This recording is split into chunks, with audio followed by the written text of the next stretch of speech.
जय सिया राम मित्रों। मैं इस वक्त मौजूद हूँ श्री राम जानकी मंदिर लाला घाट पर, और मेरे साथ बैठे हुए हैं पूज्य राजन जी महाराज।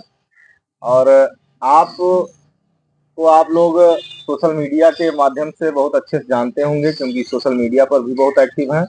और इनकी जो बातें हैं, ये जो भी चीजें बताते हैं, उस पर अगर आप ध्यान देंगे तो उन चीजों में आप कभी भी अपने जीवन में असफल नहीं होंगे। बहुत सारी चीजों को ये बताते हैं हमने सोशल मीडिया प्लेटफॉर्म के जरिए। और हमारे सामने पतित पावनी माँ सरयू का पावन स्थान है। बगल में ब्रह्मदेव बाबा विराजमान है। माँ सरयू का दर्शन आप सभी करिए, बाबा ब्रह्मदेव का आप दर्शन करिए। और हमारे बिल्कुल सामने श्री राम जानकी का दरबार है, आप सभी देखेंगे।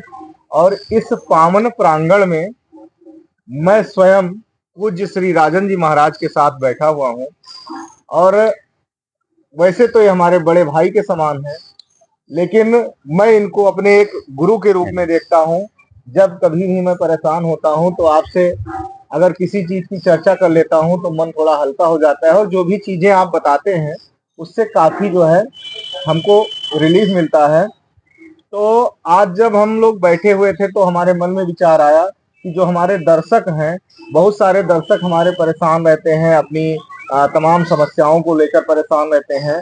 उन्हीं सब मुद्दों पर हम आज राजन जी महाराज से, पूज्य गुरु जी से बात करेंगे।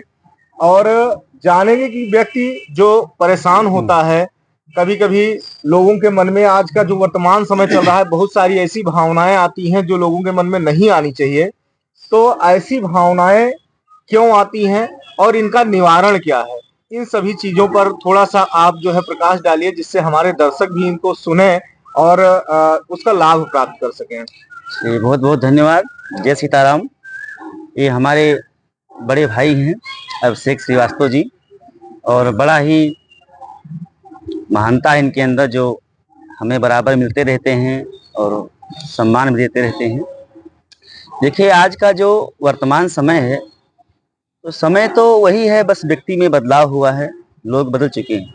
हमने देखा है कि कई बार लोगों के अंदर जो बोलने की वाणी है, जिससे हम बातें करते हैं लोगों से, तो उसमें कई प्रकार की बातें सुनने को मिलता है। तो इससे पहले तो हमें ये करना चाहिए कि अपने खान पान पर, अपने बात व्यवहार पर विशेष करके ध्यान देना चाहिए। आपने कहा कि कोई बात लोग करते हैं तो लग जाती है, ये सही बात है। देखो, अपने जीभ से निकला हुआ वचन जो होता है, किसी को जीभ से कोई वचन कह दिया जाए तो वो जो घाव होता है जल्दी नहीं पूरा होता है। एक कहावत है कि जीभ का घाव सही हो जाता है, लेकिन जीभ से निकला हुआ जो घाव है ये सही नहीं होता है। इसलिए हम कोई भी व्यक्ति के वाणी से व्यक्ति के संस्कार का पता लगता है। हमारी जैसी वाणी रहेगी, हमें संस्कार का पता लग जाएगा कि हम कैसे हैं। तो इसलिए हम किसी से बात करें, किसी से मिलें, तो अपने संस्कार का परिचय देते समय अपने वाणी पर नियंत्रित करें। अपने वाणी से किसी के प्रति, किसी को हमें दुख तकलीफ ना हो, इस चीज़ से लेकर के हमें वाणी पर नियंत्रित करना चाहिए। और बहुत अच्छी बात है, और हम ऐसे ही आप सभी के बीच में आते रहेंगे, मिलते रहेंगे और मिलते भी रहते हैं। बड़ा बड़ा धन्यवाद आपका, जो आपने इतना समय दिया जी, उसके लिए। जैसे पंडित जी ये बताइए, थोड़ा सा हम ये जानना चाहेंगे कि जैसे हमारे जो दर्शक हैं, या हम अपने ही जीवन से ले लें, बहुत कभी कभी ऐसी समस्याएं भी आ जाती हैं जिनका कोई समाधान हमको दिखाई नहीं देता।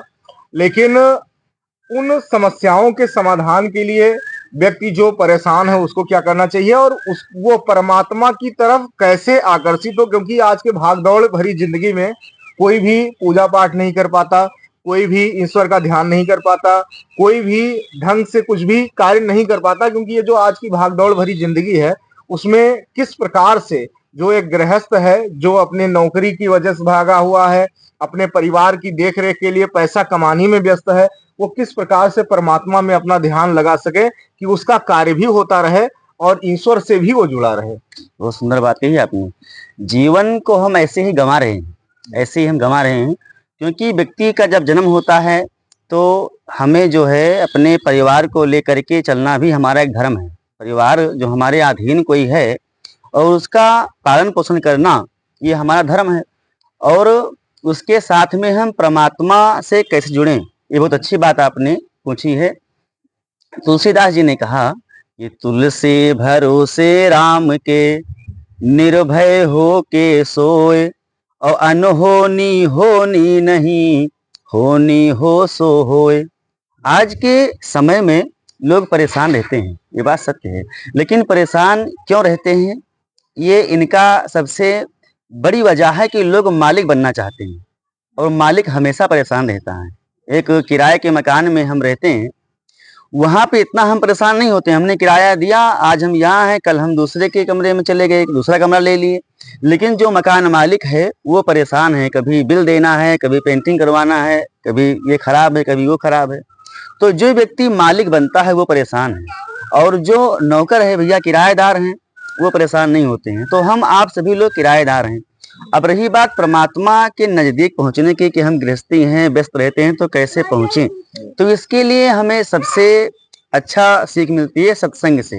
हमें सत्संग करना चाहिए अपने घर पर, अपने परिवार के साथ, अपने बच्चों के साथ सत्संग अवश्य करें। चाहे 5 मिनट करिए, चाहे आधे घंटे करिए। हमें तो ये लग रहा है कि आज जो हम समय आपके साथ बिता रहे हैं, ये बहुत अच्छा समय है। परमात्मा की कृपा से आपका दर्शन हुआ, मिलन हुआ, और जो हम ये भगवान की बात कर लिए, इससे हमें बड़ी शांति मिली।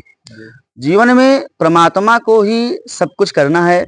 हम लोग कुछ करेंगे नहीं, हम लोग कुछ नहीं है, परमात्मा ही सब कुछ करते हैं। हमें उनको हमेशा याद करना चाहिए। एक हमारे बाबा जी थे, तो वो कथा कहते थे जब, तो कीर्तन करवाते थे, राम जपते रहो, काम करते रहो, वक्त जीवन का यूं ही निकल जाएगा।